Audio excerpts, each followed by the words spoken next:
Dr. Donald Morton. Donald Morton. Dr. Donald Morton. Dr. Donald Morton.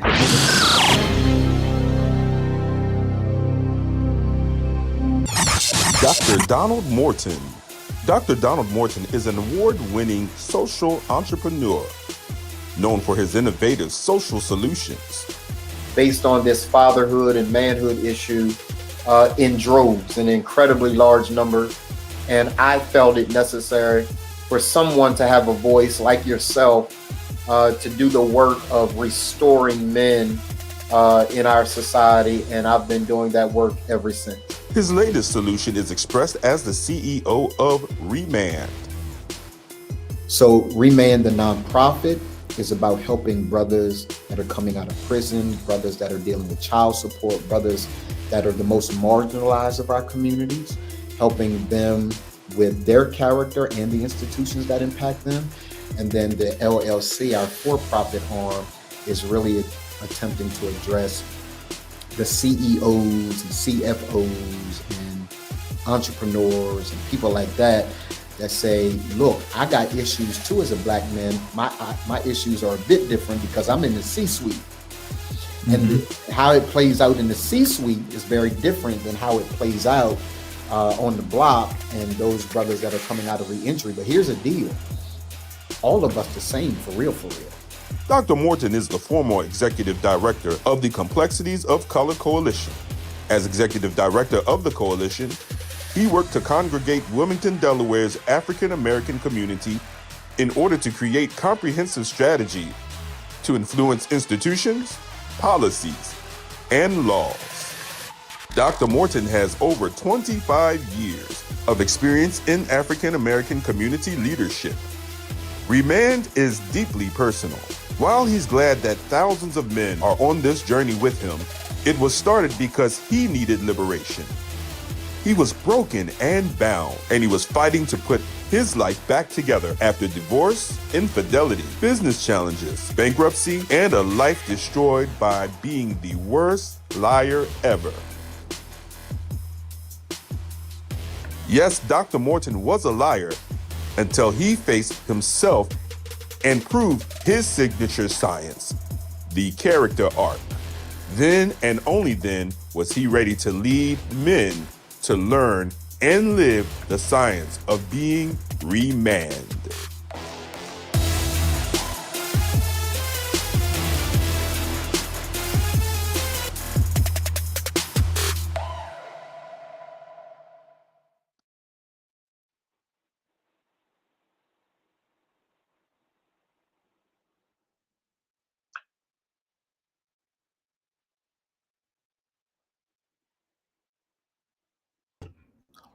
What's up, good people? One of these things is not like the other. I just felt a bit different today, and for various reasons, right? So good morning to everybody. Good morning to my esteemed co-host, Dr. Leroy McKenzie Jr. Say what's up to the people, man. Good morning, good people. It's Monday. Mindset, Motivate, Move Monday. Are you ready? Yeah, that's the question, right? Are you ready? Listen, I have showed up. Dude, how you gonna hold up? How you gonna come on here? How you gonna come on here looking better than me this morning, bro? Well, for real, really, really, bro. That happens on the daily. That happens on the daily.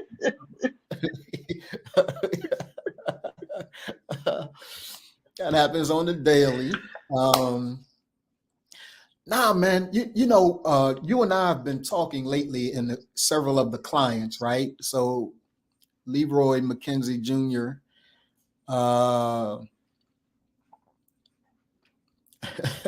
Crystal's coming in hot. Good morning, Dwight. Good to see you, black man. As usual. Yeah. As usual, Crystal's coming in hot. Mark Duncan, what's happening, man? Thank you for joining the Grown Man Podcast. Appreciate you. And this is Crystal's comment. Good morning. Why do you look like you have a tan? It can never be just good morning. Never. It just can't be good morning. It has to be good morning followed by a question that has to be asked, right? So many of you may ask the question, okay, where's the hoodie? Leroy has asked Yeah, we already. can't even put the hoodies up today. I can't put the hoodies up today. Let's see. Uh-oh. Our producer gonna say he'll have a problem with that. You know. The producers are the producers of my show. This is not the producer's show. This is not Crystal and Marvin's show. This is the Grown Man Podcast out of the heart of Donald Morton. So my hope is that Crystal would not bring any smoke today. And let me just tell you all why. Right, why I've switched up, and let me do me a favor, y'all. Y'all know what we need you to do. We need you to like, share, comment. It's always amazing to me, right? Leroy is on here every single Monday now with us, and he still likes and shares. Like he's on the podcast. He's actually a part of the podcast, and he likes and shares. So I need you guys to look. Cut the commercial while you know what's coming. Yeah, Crystal. I told you. You knew it was coming. No. You want me to cut the commercial? I can cut the commercial, but when I come back from the commercial, it's still going to be me looking just like I'm looking right now. And I'm going to tell you guys why in a moment. But let me, Leroy, go ahead and take over, man, while I do what you have done, because you are clearly more flexible than I am. He ain't gonna tell y'all the real. He ain't gonna tell y'all the real reason why he dressed up. Cause he gotta go to court. Right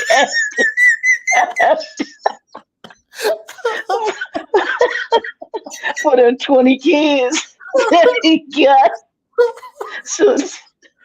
So don't be fooled, y'all. Don't think there was a reason why the hoodie is not on this morning.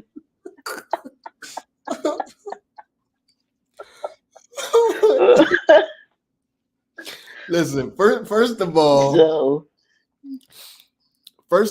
if I was going to court and you are one of my best friends in the world, I can't count on you to testify about nothing. You can't be a character witness. All them kids you got there, like Miss Dr. I'm telling. They're gonna say, Mr. McKenzie Jr., with all the arrears you owe, I know you have not. I'm gonna tell Leroy, hey man, just have a seat. I got this one, bro. You show up for everything else. You got my back for everything else. This is not your This is not your category. This is not your lane. I'm absolutely good. Yeah, I'm. Crystal said I'm going on Maury. Why y'all coming? Why y'all coming for me today? Oh my God. Dwight said charges pending. This is what's crazy, right? So it is a perfect kind of segue. Leroy didn't know I was coming in today like this. I want to normalize Black men looking good again. When I tell you, absolutely, Leroy, just how I look at the Grown Man Podcast, our flyer, right? You suited, I'm suited, and absolutely, it's a great flyer too. It's a great flyer, right? Great. Back in the day, man, our grandparents, bruh, I look at them pictures when they was on their way to Every picture, school. every single picture, bro. picture, bro. Every single picture. Lala said he better not be going on Maury. Girl, ain't nobody going on Maury. I do not have children out here. Leroy is very wise man. Because he has flipped the script. He has children. All of my children are known. You guys know my kids, right? You guys know my children.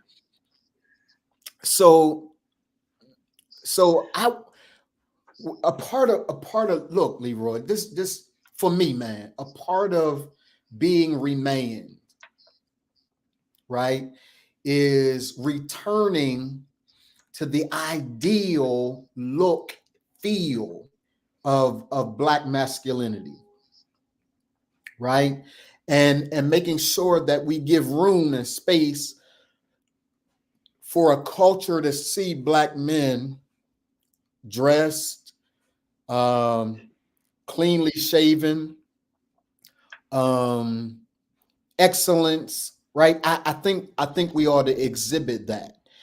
And I decided just this morning, I said, I'm not going to wear a hoodie. And I'm probably not going to wear a hoodie again. When people come to the Grown Man Podcast, they come to the Grown Man Podcast expecting to see what they saw on that flyer. Now, those of you that have been here with us, you know how we roll. We have a boatload of fun. We talk about Leroy's kids. I mean, everything is just phenomenal here, right? With the Grown Man Podcast. I simply want to. Crystal said, take the jacket off, please. No, ma'am.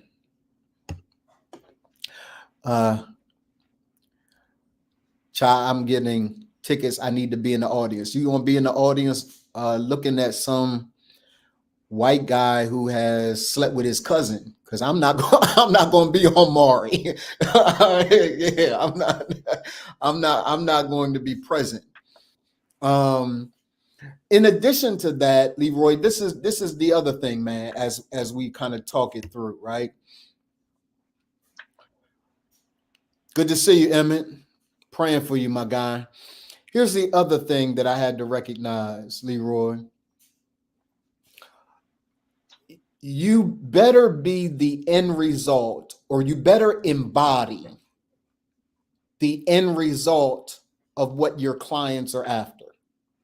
My clients are whether it's Coach or whether it's Bucci or whether it's Leroy, like my clients are top tier kind of guys who are really about it. And it doesn't matter how they started, right? So even guys that are on the other side, guys that are coming out of jail, whatever the case may be, you better embody the fullness of what you want your client to witness and experience. So from a purely business perspective, I don't, there's a certain look, feel, and experience I want the brothers that I'm after to connect to, and they will connect to that. So that's a part of the reason why, no, I'm not taking my jacket off. No, I'm not putting on a hoodie. So Leroy, now that we've gotten all of that out the way, man, how was your weekend? Oh, it was actually good. It was quiet. March Madness is begun, so I'm looking forward to that. Always enjoy March Madness and the craziness of the NCAA tournament, and to keep it real, man, the women's basketball is exciting, Oh my if not God. even more exciting to me. It has, bro. than It's the that Caitlin men's. chick. So, well, I don't know if it's her, but I'm because I'm looking at Dawn Staley, who is just doing. Without she's question, doing without question, from a she's coaching doing a perspective, doggone without thing question. as But coach. when we talk She's, about, I mean, when we talk about the electricity of playing the game, that girl Caitlin Clark is putting up 30 and 40 at a time, right? So yeah. Yeah. People are actually coming in to watch women's basketball in ways that they've never done before. Yeah. And it's exciting. It's really exciting to see. Yeah. Yeah. Yeah. You got Angela Reese, this young lady that's out there at USC. That's just crazy. LSU, She, right? and she dropped. I think she dropped. No, USC. Well, Angel Reese is at LSU, Right, right, but the right. freshman young lady that dropped, she dropped. I think 50. I want to see something like that. Several like a week or maybe a month or so ago. Out there, but just playing outstanding basketball, man. I'm Yeah, like, these ladies ain't playing. They yeah, are not messing around this year with yeah, the talent level. I think the talent level is just really really good now. So hopefully yeah. that'll bode well for the WNBA. You know, I agree. And for those of you that are asking, no, it doesn't shift it too much because I'm sure that there are always people who say, will it ever reach NBA levels? Nope. nope, It will no, never not reach gonna do it. NBA levels, right? Yeah, But I do it won't. think that there is a greater garnered interest now with the women's game. Correct. And shucks, I like at least watching the highlights. You know, if Caitlin Clark is playing, I may watch her. Angel Reese is playing, I Mhm. may watch her. Dawn Staley coaching. Shout out to Dawn Staley. Shout Yeah, out to Dawn Staley. and for She those of took us that got a rebuilding season and went undefeated. Who does that? ain't A there something? season designed to be Don rebuilding and is now Don undefeated. Staley. Dawn Staley. She the one to do it, and she just got inducted into the Hall of Fame as well, too, the Basketball Hall of Fame too. So shout out to her, big time. And those of us that got a couple years on us, we know Don Staley from back in the day, playing at Virginia, playing on the U.S. Olympic team. That's a bad sister, and she played our position, bro. I know you Oh know yeah. that. She's a point guard, so. Uh, yes, yes, yes. Shout out to Dawn Staley. Black excellence. Purely Yeah, for real, and for real. classy. The sister is Yep. classy, right? Her team gets in Yeah. a scuffle, and Yeah, she yeah, yeah, yeah, yeah, apologizes to the yeah. entire collegiate community. Classy, Yep. Sure it is. classy. Yep. So let's see. NBA has become boring until playoffs start. Yeah, the NBA, bruh. I think that's a brother. I don't know who that is, Leroy. Who is that? Let me see. Maybe they didn't Yeah, I say. know. Yeah, I don't know who it is yet. Maybe it'll come in. It'll show. Is it Marvin? Yeah, it's Marvin. It says Marvin Hurst. Is that Marv? That's Marvin. Marv. Yeah, that's what it says on the comment. Marv. The NBA is absolutely boring. And it's boring even when the playoffs start. It's all Yeah. boring to me. The NBA is just not, I don't know. I think I got turned off, Leroy.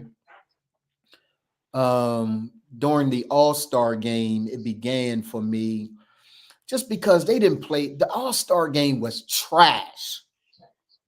Trash. No Yep. defense. They not playing. Come on, man. I didn't come to see a running gun. Play some defense.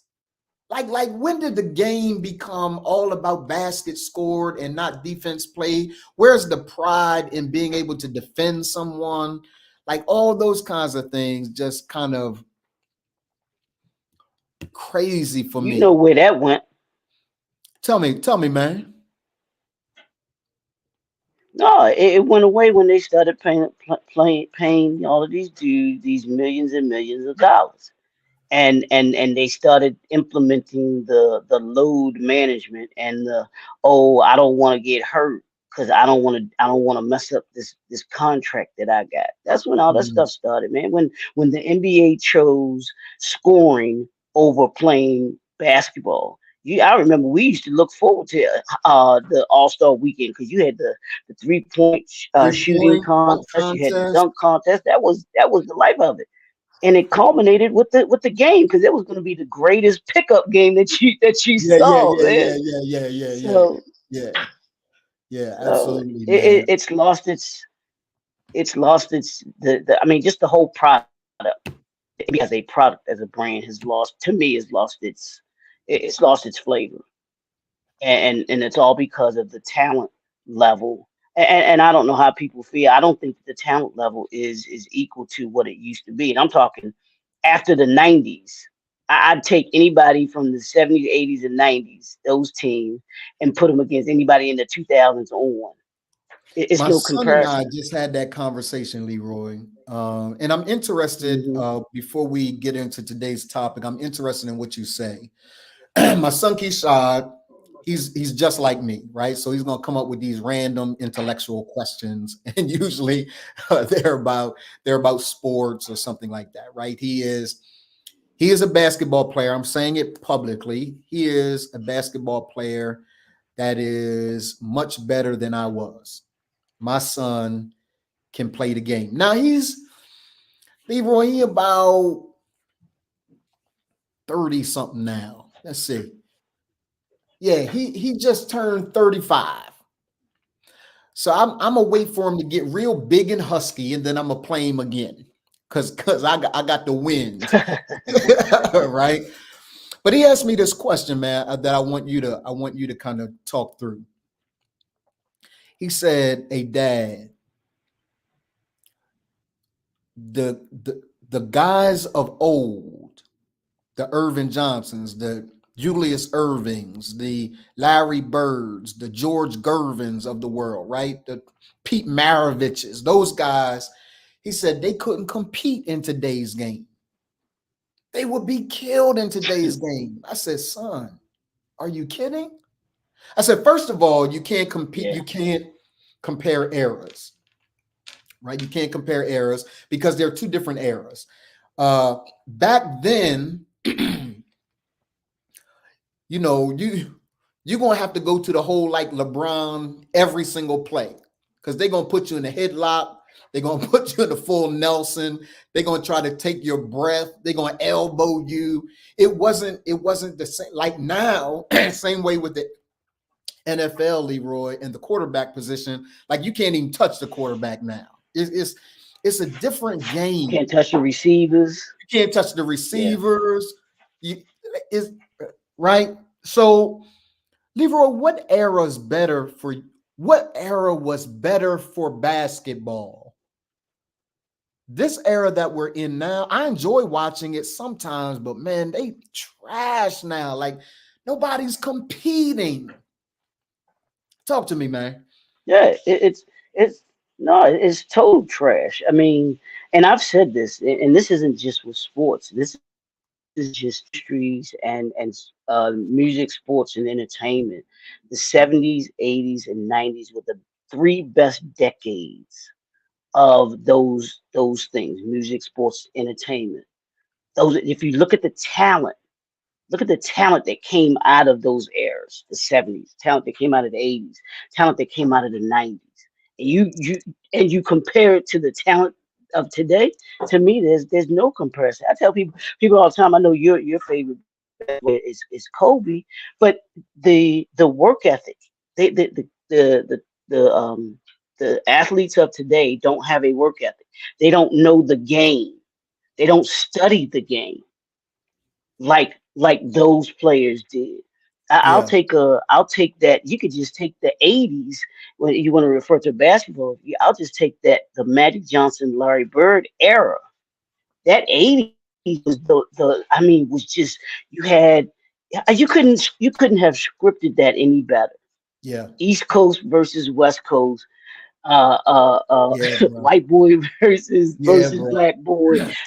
Just that whole dynamic. The Celtics and the Lakers, they never liked each other, even before. But you throw that dynamic in there now, and they met what some 8 out of the 10 years Yep, in the 80s, and yep, it was one or the other that was that was in the NBA finals. yep. Come on, man. You can't. There's people want to say, well, there's no comparison. And like you said, there was a toughness Yeah, in sports, period, especially basketball and football. that there isn't in this current era. Why? Because they took that out of the game. You can't touch the play. Can you imagine in football these receivers trying to play against a Lester Hayes and Haynes from the Raiders? I don't know if you remember them or not. The two corners from the Raiders, them trying to play against them, Bruh. or a modern football team trying to play against the Steelers of the 70s. Jack Right. Lambert, Mel Jack Blount. Lambert, he bled every game. He broke something every game. So yeah, it's just, to me, and I get it. Your son only has a certain perspective of it, but those of us who grew up in that era and that saw what it took to be able to be the players that they were, Yeah. it was nothing for you to. You came across that middle with Mel Blount, Ronnie Lott. You can You do it if just you might want not to. get up. You just might not get up. The players of these days don't know that. Well, could you? And see, people talk about LeBron, and I get it. He's a phenomenal player. He's the only high school player, I think, that exceeded the expectation that people had of him. He has far exceeded the expectation of him coming Yeah. out. But Yeah. could you see him? And I tell people that y'all want to call him the GOAT. Could you see him trying to play against the bad boys, the Pistons? Oh no, because they are not at all Waited. nervous about you coming through. You can come down there if you want. Bill Lambier, he gonna take your head off. And that's the way they played. Now everybody's afraid to have contact. One of my favorite commercials though is Magic.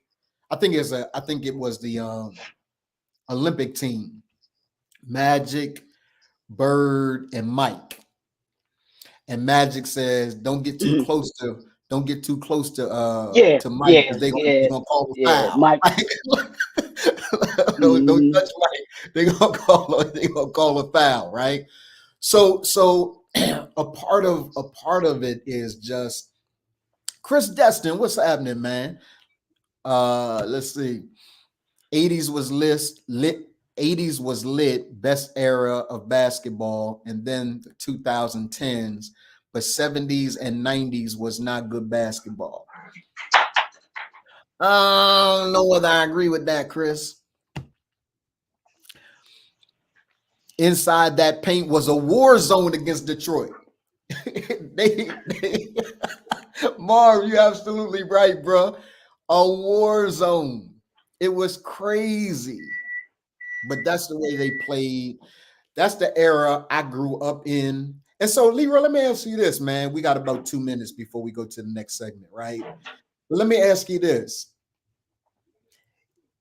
Is every person biased with regard to their own era? Right? Or are we biased because that's the era that we watched? That's the area that we're familiar with. Well, we're familiar with both eras. But we played in that. I didn't play in the 70s like you played in the 70s. Well, yes, I did. I played basketball. Late 70s, early 80s. You played in the 60s and 70s. Right? Leroy, right? So is that a part of our lens? Is our lens cloudy because we were a part of those eras? Are we biased? No, I don't think so. I think because both of us, and I think we can both say this for both of us, we're students of the game. Yeah. We studied the game. It's not that we're just saying something because we were born back then. Like I said, we've watched the games back then because we grew up in it, so we actually had a real time experience of it. But at the same time, as we've grown into this era and we've watched the players of this era, we see the differences. There's a reason why that 92 Dream Team is called the Dream Team. Yeah. And there's nothing that they could put together today in the modern era that could beat that team, if you ask me. Yeah. There's not one. Take the best players after the 2000s. Give me your best team. And I would put I would put that 92 Dream Team against any of them. I would put the Boston Celtics and the Lakers of the 80s against any of these current teams. Yeah. It would not even be close if you ask me. Why? Because they knew the game. Yeah. They were knew the students game. of the They game. understood They understood. matchups. They understood. And here's the biggest difference. And I tell my buddy now, we talk about this all the time with football and basketball. The dudes of today, they don't want to work. They want to have that I need the load management. I can't play the back to backs. Michael Jordan played every game. For people to say what they want, this dude he played every game. Kobe Bryant played every game. Allen Iverson, and these are dudes from the 90s. That's the 90s. Yeah. But even Magic and Bird, and they wanted to compete against each other. They wanted to play against each other, and it brought out the best in them. And those are the elements that are missing today. That that they had in the 80s and the 90s when it came to basketball and football. Yeah. These days, and you see so many injuries, especially with football. You see so many injuries because they don't practice. They don't practice in full pads. They may do one day. Yeah. And I told my buddy they may do one day in full pads. I said, and you can't at the extreme level that you have to play at, that they play at, those at, you can't have one day in pads. And on Sunday you go on full speed and you got to do 300 something pounds running a 4.5, 4.6 coming full speed at you and trying to knock your head off. It's something they're gonna break. Yeah, agreed, man. Absolutely agreed. So listen, Chris who says they couldn't name one player, George Gervin, Dr. J, Clyde Drexler, that could shoot with their left hand. I remember, I think it was Robin Harris. One comedian said this. They said, all Bird got is a 3. He said, hell, that's all he need. he don't need nothing else. So those guys became great with what they had. They weren't trying to be all fancy. They just trying to make buckets, right? This how bad I am a fan. This how bad Bird was. Yeah. Bird just stepped back and he talked trash. He gonna clown you. No. We got if you 30 listen seconds. to the Go ahead, NBA man. players, if you listen to the NBA players tell the stories about Larry Bird, they said he would tell you what he was going to do. And go do it. I'm going to go to that corner. I'm going to get it, and I'm going to shoot the J in your face. Absolutely. And then he goes to the NBA All-Star 3-point. He said, which one of y'all coming in second place?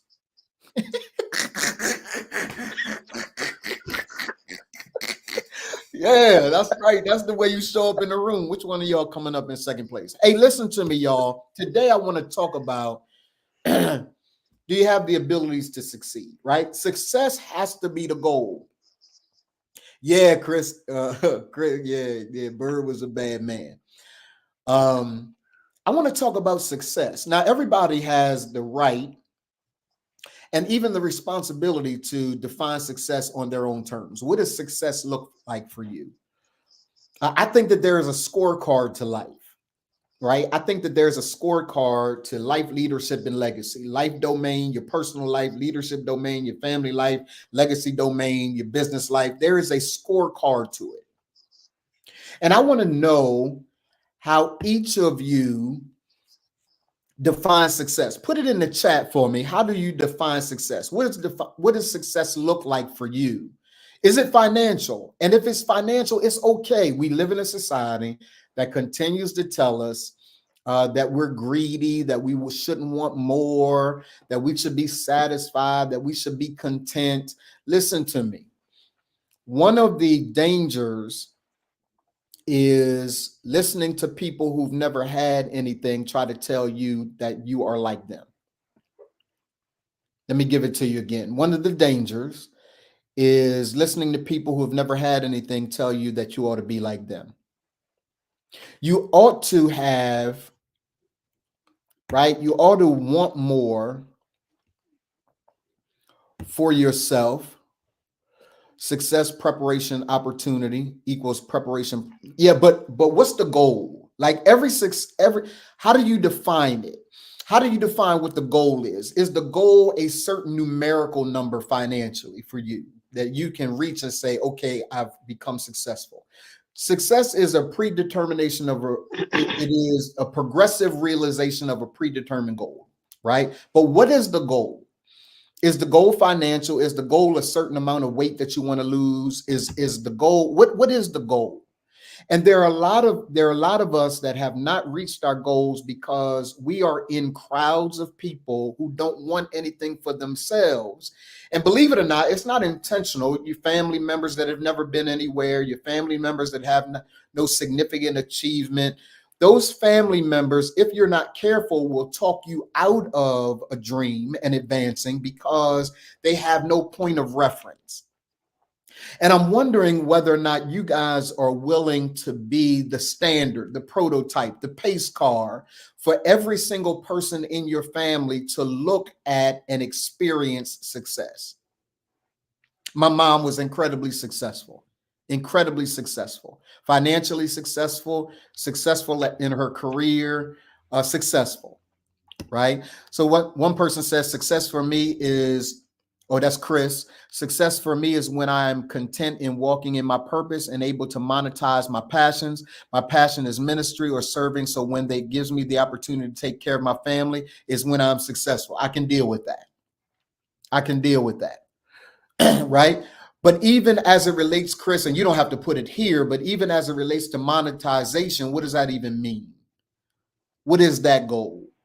One of the things that I've got to help everyone understand is the importance of drilling down and becoming really clear about what it is you want.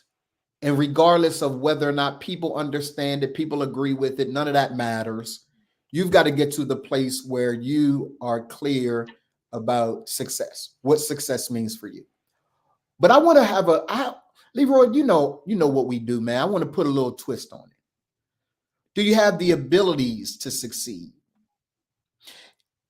It should say ability to succeed, but there are several abilities. 4 of them that I want to talk today about. Leroy, you're going to like this. There are 4 of them that I want to talk about. Here's ability number 1. Do you take responsibility? See, responsibility is extreme ownership. It's extreme ownership.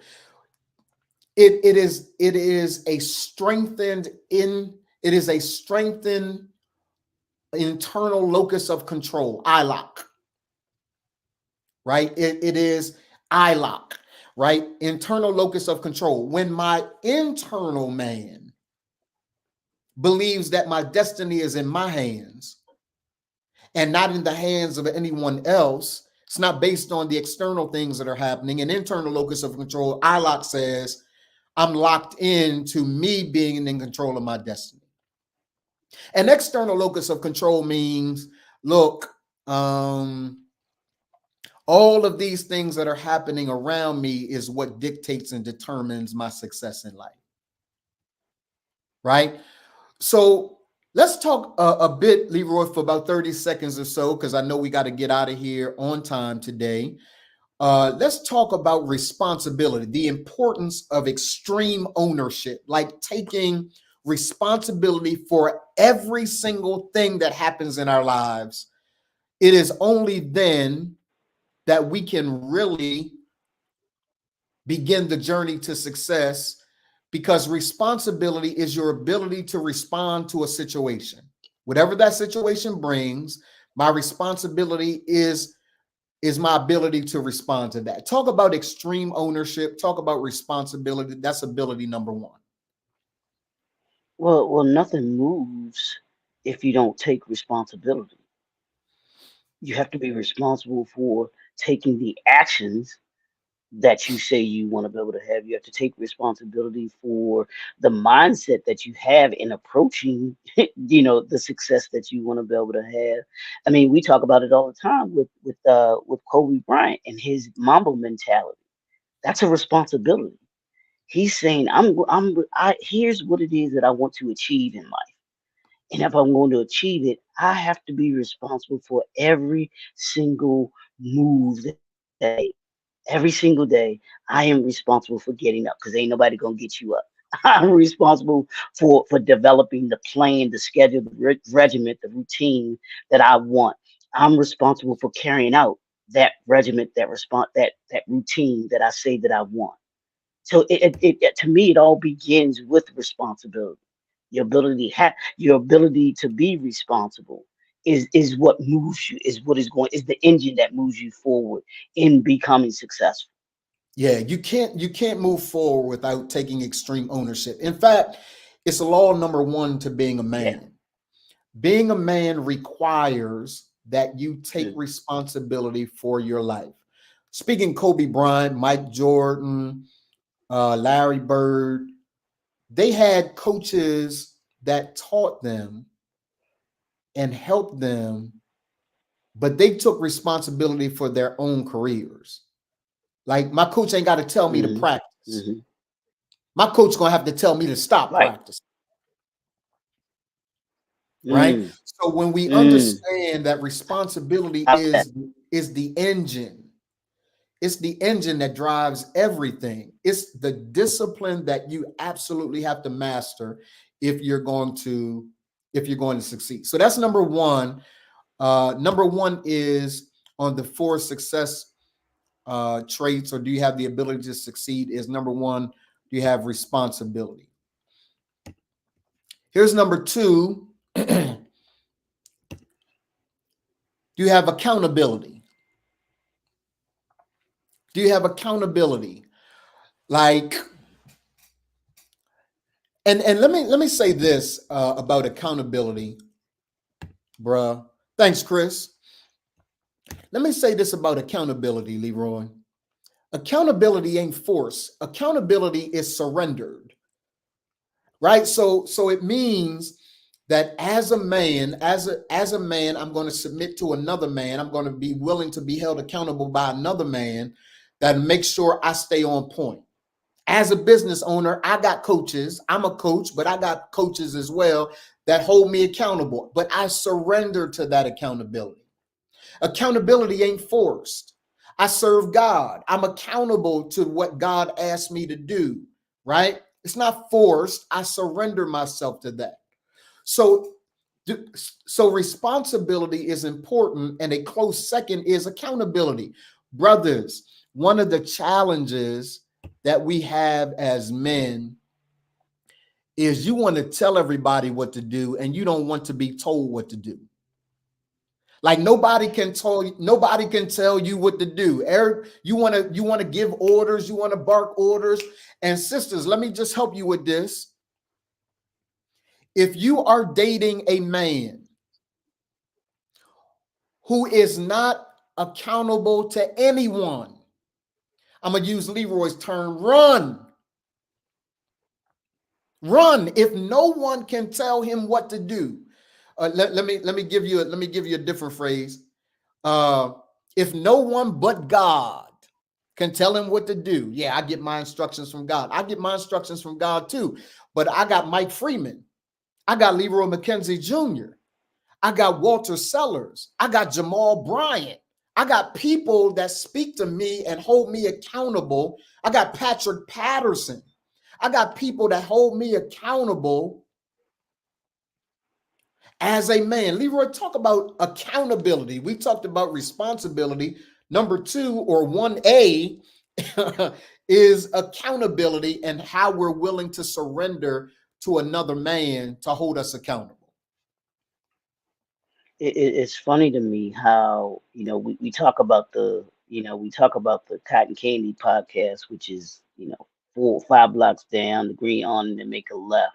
We talk about them all the time, and hearing these men talk on some of the shows that I've seen, and when they talk about submission, when they talk about accountability, it's always holding other people accountable, but never themselves, and saying, "Hey, if you ask them, who do you submit to? They want women to submit to them. They want everybody else to be held accountable. But the thing at them, it's like, what are you talking about? What are you doing?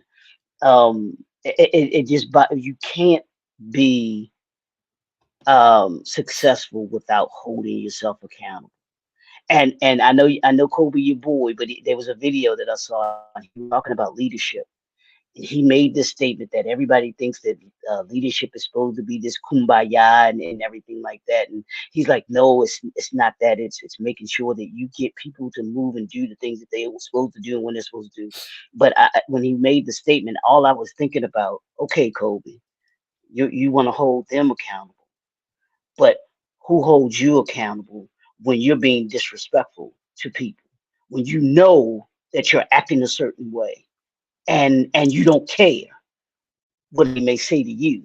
Hey, coach, that's not being accountable, holding yourself accountable for being who it is that you're supposed to be. So we've got to be, we have to understand. And I remember, I don't know if it's Dr. Francis Cross Wells and whoever, but when we point our finger at someone, right?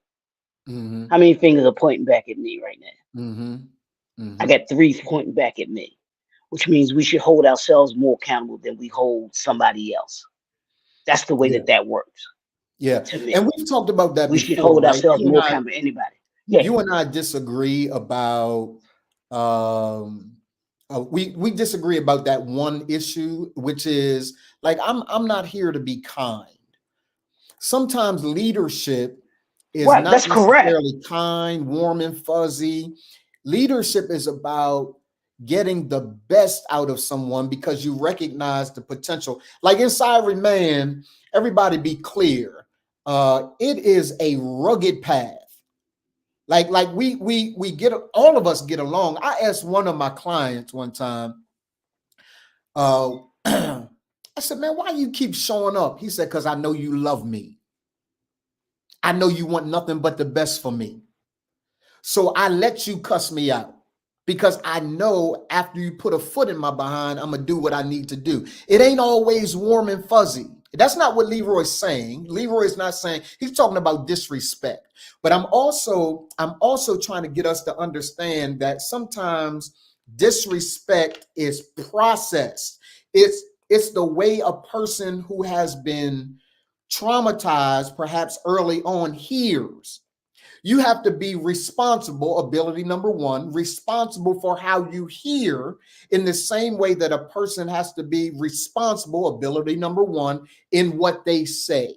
And oftentimes what they say, the ownership and lion's share is put on what they say and on not how I hear. When my spiritual father says something to me, it's going to be rough sometimes. I got to be grown enough to be accountable and responsible for how I hear what he says, so that what I understand is he only wants what's best for me. He only wants what's best. But let me, but I want to take you Leadership further. What I'm talking about in the ugly. statement. Absolutely, it does. Leadership gets ugly. Yeah, y'all missing my point though. What I'm saying about what he said is that he himself. If I come, you just talked about how you talk to your clients. Now, if and checking them, how do you handle being checked when you do something and they come at you? Someone comes at you that very same way. That's what I'm talking about in being accountable. Hey, I'm going to hold other people accountable, but when somebody points that at me and shows me my flaws and shows me the way that I'm acting or not reacting or not acting and not doing what I'm supposed to be doing, do I feel the same? Do I feel that same way? Do I keep that same energy? I'll put it that way. Yeah. Do I keep that same energy that I have when I'm doing for somebody else? That's what I'm talking about. I'm not disagreeing. Here's what I'm saying though. As a culture, we have become uber soft. Everything hurts our feelings. Everything does. And the reason why what you and I are talking about today, what we began with today, is the difference between the 70s, 80s, and this group here now, right? The difference is what a man can take. These Hollywood dudes can't take it. And it's a part of the reason why our society is going to hell in a handbasket, because and Chris got it right. He said disrespect and even respect is subjective. It's all subjective. I don't know if I agree it's with all that. subjective. You can say something to one person. You can talk to two different people, and what you say to two different people be received two different ways. Absolutely, disrespect and respect is subjective. It's not an objective truth. It's based on how a person hears. And you have to be responsible for your hearing in the same way that a person has to be responsible for their speaking. I can't tell you how many clients I have had whose feelings get hurt at the beginning of Remain. Because while I'm telling them the truth, they package that truth in trauma. The things that they've heard before, feelings been hurt before, something mama didn't do, that all of those kinds of things. So by nature, disrespect and respect is subjective. When I first met my spiritual father, he was looking at a building when I was pastoring. He showed up at that building, told me off about that building, told me to fix this, this, and this before he even said hello. How was I able to take it? Because he wasn't disrespecting me. He wants what's best for me. And everybody's got a different flavor in how they do that. Inside Remain, you're going to have to bring it. Let me ask you this. Then if there's no differentiation between respect and disrespect, then why is there respect? Then anything that I said to you wouldn't be deemed disrespectful. Come to you and call you whatever and say you're not doing this and doing that, and as long as you don't deem it being disrespectful, being disrespectful, That's right. then it's not disrespectful. That's But right. when That's we think no, we've got to get this, and I'm always about this. I'm about getting the language right. Disrespect means a certain thing. Respect means a certain thing. And is interpreted by the person. It's not enough the way that people take it. It's interpreted. It's interpreted. interpreted. I call people niggas and all the time. It's interpreted. I can say one thing to one man and say the same thing to another man, and they receive it two different ways. Here's what I know. And you got to understand, gentlemen, ladies, I've done this work. And I have noticed that the times I have felt disrespected are times that are based in my own trauma. It's based in my own stuff going on internally every single time. So we have people that say disrespectful things, and they can say disrespectful things. Ain't got nothing to do with me. That's them. I want to use the example that you just were using the N. Say it again. No. I said I want to use the word that you just gave. We'll use the N word. Yes, sir. I deem that word as being disrespectful. I don't care who uses it, whether you use it, or it's someone of another hue. That's why it's subjective. No, that's not why. No, the word. No, it's not subjective, Leroy, because what does the word mean? Leroy, there's no objective truth. That's to my point. There is no objective truth in the word nigga. There's no objective truth in that. You can talk to a person like Roland Martin who says he has a problem with the word. You can talk to you who says you have a problem with the word. You can talk to others who say they have a problem with the word. And I can find 10 to 12 people times that have no problem with the word. It's a subjective truth. I have no problems with the word. Does that mean I'm wrong? No. And that's right. No. But yes, well, like I said, we'll disagree on that. But like I said, that goes to what I was saying about the word, the language. The word means the word. Y'all can try and twist it, turn it, flip it, and say, well, it doesn't mean it. The word means the word. And if you understand where the word came from and the emphasis of the word, there's no objective. There's no objective. No, there's no objectiveness. Leroy, there's no objectiveness in what the word means. The word means the word. There is the definition of the word means that. Leroy, the definition of the word wasn't even created by white people. It wasn't even created by white people. That's not what I'm talking about. I don't care who. I'm not talking about who created the word. I'm talking about the definition of the word. Doesn't matter who created the word. You're ascribing a disrespect to a word based on what white people called us. You're ascribing that disrespect based on them. And what I'm saying to you is they didn't even make the word up. I'm gonna stop you right there. No, I'm gonna stop you right there. No, I'm not ascribing it. I'm basing it not off of what they're calling it. I'm basing it off of what the word means. Do you know what the word means? What's the definition of the word? What does the word mean? It means ignorant. It means ignorant. Leroy, every time that you all call somebody that word, you're calling each other ignorant. Period.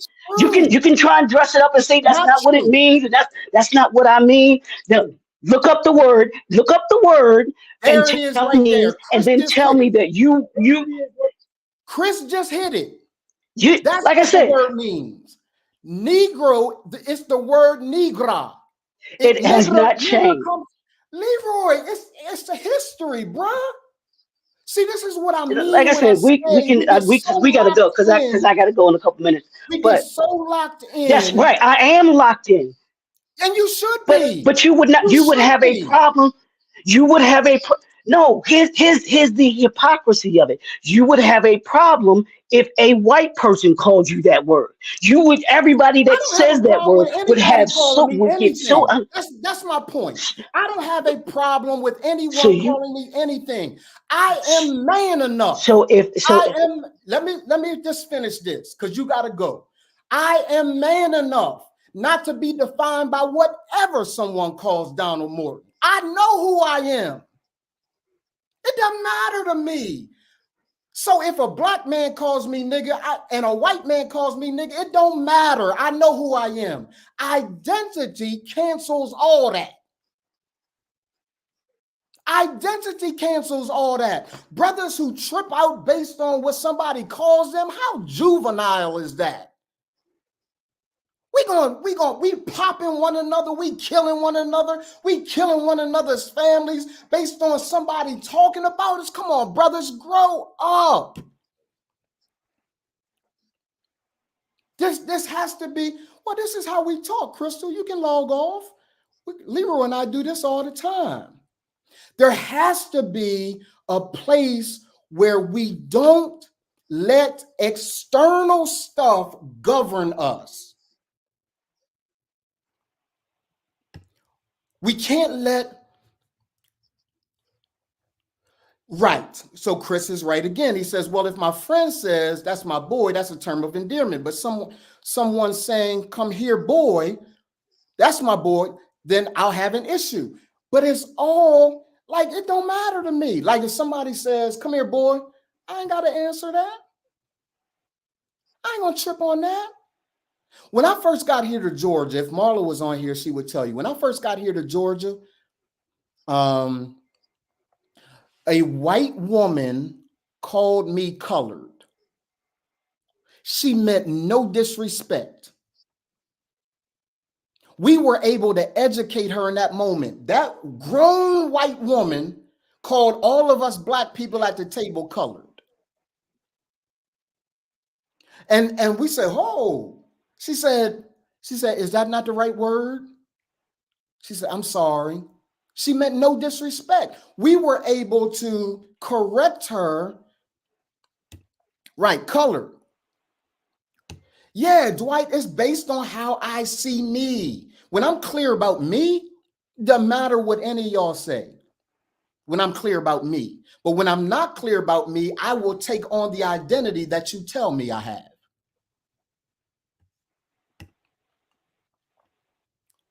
Right? Capability is ability number 3, because we are running out of time. Do you have capability? That's a skill assessment. Do you have a skill assessment?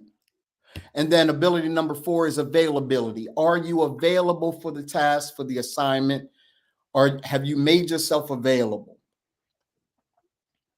Right. We used to be that Chris, you hitting it, man. We used to be like, we used to prefer being called colored.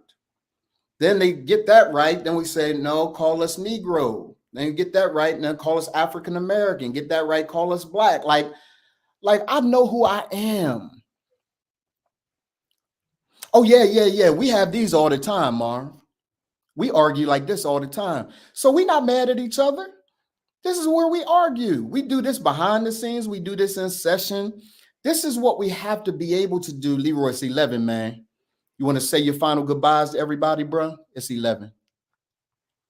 Yeah, I mean, we've just got to understand success. You have to have these abilities Yup. if you're going to be successful. Any of these characteristics that we talked about here, you cannot and will not be successful if you don't. So I hope y'all wrote them down. You can go back, those that watch the replay, write them down and think about this week as you think about you being successful, and ask yourself, do I have these abilities? And if you do have them, what do I need to work on to make them better? If I don't have them, then what can I do to gain these abilities in order to, if I want to be successful? Now, if you don't want to be successful, hey, you ain't got to worry about And none of it. ignore everything we But just if said. you Ignore. you just said, but if you want to be successful, then you're going to need these abilities. So absolutely. And for Absolutely. those of you that are concerned whether or not Leroy and I are okay, we do this all the time. I'm gonna call him later. I'm gonna have my hands in my head in my hands like this with my feet flying in the air, because that's what I do. And then he'll be like, man, don't call me like that, right? We are brothers. And a part of I love what Dwight just said. He said, this didn't go left. We need this. We do this on the basketball court. We do it everywhere. This is why we have uniquely male spaces, because you have to have conversations and debate like this. We're not looking for, both Leroy and I have different perspectives, but we want what's best for our people. At the end of the day, I respect that brother. That's my brother. And there have been several things that Leroy's told me that I said, okay, I need to adopt that. And then there are things that Leroy says, I say, yeah, I'm not adopting that. But we are brothers. So understand that what happened here today is not, it's ain't nothing wrong with Leroy and I. We good. If we can't disagree in love, All right, then bro. nothing I gotta ever run. changes. Yes, sir. Enjoy your day, black man. All right, bro. I'll holler at you later. Okay, man. If we Peace, can't everybody. disagree in love, then nothing can ever change or get better. That's absolutely right. So this is a glimpse of what happens inside Remain as we check one another, we grow together, and we define what it is our lives and purpose is. Yeah, Marv, yes. But that's the deal, man. Like the deal for me is that, to Chris's point, like let's respectfully and in love disagree. What Leroy and I just did, and what we always do, and what brothers inside Remain do, is disagree all the time. They tell me off, cuss me off, just the same way as I do them, right? Because we want to create another model. There has to be a different model than me disagreeing, and then because I disagree, you're gonna kill me and my family. Like there has to be a different model. So hopefully you guys were able to gain something from that. That's why this is the Grown Man Podcast. This ain't cotton candy. All right, this is the Grown Man Podcast. We two grown men with different perspectives growing from one another. Change requires disruption. Disruption will always be disagreed. Chris, you're killing it today, man. You're killing it, bro. All right, listen to me. If you have not gotten your copy of the Remain book, how did I develop the perspective that I have? Right? How am I want to make a bold declaration that my spiritual father makes all the time. Dwight, man, we gotta create a different mindset, a mind, a paradigm shift in how people disagree. It's okay. Like I ain't no better than Leroy. Leroy ain't no better than me. We have different perspectives. His perspective works for him. My perspective works for me. What I am simply saying is until grown men learn and have a sense of identity. You can call me a woman. You can call me a white woman all day. Why am I gonna get upset about that? I know who I am. A white person call me a nigga, don't move me. For what? Like it's ignorance on their part. Right? So all I'm saying is let's develop the capacity to grow and develop and become the men that the Creator has created us to be. Grown men, grown men, grown men. Right? Grown men. If you have not gotten your copy of the Reman book, go to www.theremanbook.com. This show, the Grown Man Podcast, was sponsored by the Reman book and the Remand Intensive. And so we want you to make sure that you are. Chris said, it was good stuff, bro. Loved it. I'll try to be a regular. Need that link to the book. Text it to me. Sure will, man. I'll text it to you right now, bro. So get your copy of the Reman book. So that you can grow. I am reading the Reman book again. I am reading it again. I wrote the book, but I am reading it again. It has become a part of my regular spiritual journey. The Reman book is not designed for you to read one time, put it away. The Reman book is designed for you to read it, grow, go back, look at the fractures, grow again, do the exercises. It's a phenomenal work. Go to www.theremanbook.com and get your copy of the book. Let's say Marv said, mention the conference again. Which conference, Marv? Because we've had are you talking about the gala, black man? Talking about the gala? Help me understand which conference you're talking about. And Marv, thank you for your suggestions, man. To go to dinner. I had some friends in town. Yeah, so the gala we've had to move. We had some challenges with the New Black Wall Street. We had to move it from there. And so we are now going to have the gala somewhere else. And because we had to move the location, we had to move the date. So now the date is in October. I think it's October the 13th, something like that. We thank you for that, Marv. I appreciate that, man, because we've got to make sure,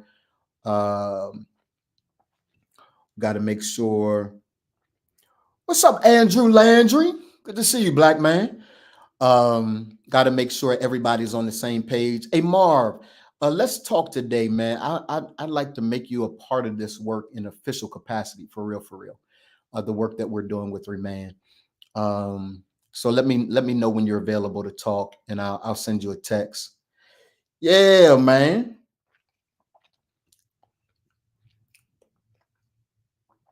Yeah. So look out for that information. It's in October now. We still have an event June the 1st, because June the 1st is Reman Day, and we're attempting to make sure that Reman black males are celebrated all across the country. They're celebrated in Delaware. They're celebrated in Houston. They're celebrated in Los Angeles. They're celebrated in Philly. It's the black man's holiday on June the 1st. And so we want to make sure that all of you, we will have discounts on our products and services during that time.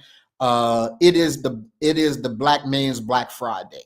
Right. So all of the things that you would normally have to wait until December to get discounts, you'll be able to get some discounts during our Black Friday time. Not our Black Friday, Reman Day time, which is our time to be able to. Absolutely. I'm free after 5. Okay, cool. I'll talk to you then. Hey, y'all. I love y'all. Yeah, Dwight, we had to change it, man. Talk to Leroy. Yeah, some things happened with the New Black Wall Street that I will not put out here, but it's not a company I will do business with. I'll just say that, right? Our attempt to make sure that we're always doing business with a black business in this instance didn't go left. Doesn't mean black businesses aren't strong, because I've been to some places that are phenomenal. Black businesses. My wife and I went to one for her birthday. Phenomenal, right? So yeah, there are some phenomenal Black businesses out there, some phenomenal white businesses out there, and then there are some businesses that ain't phenomenal on the Black and white side.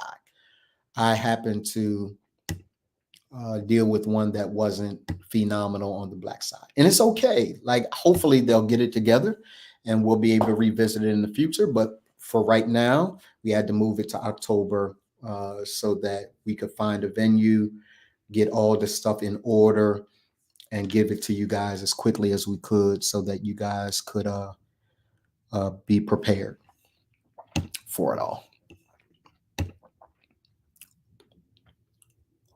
Really, Marv? Yeah, I want to put you in contact, man, with our event planner. Her name is Crystal for the event. Definitely, that would be fire. That would definitely be fire. And it is something that we are looking at. We have hired our photographer already, but videographers, LED screens. Oh yeah. Let's talk after you get off today, man. Thank you for bringing that to me. Listen, I love y'all. I respect y'all. Thank you for hanging out at the Grown Man Podcast, where we do grown man things. We have grown man conversations, and only the strong survive. Y'all have a good day. Talk with you guys next week on Monday. Peace. Donald Morton. Dr. Donald Morton. Donald Morton. Dr. Donald Morton. Dr. Donald Morton.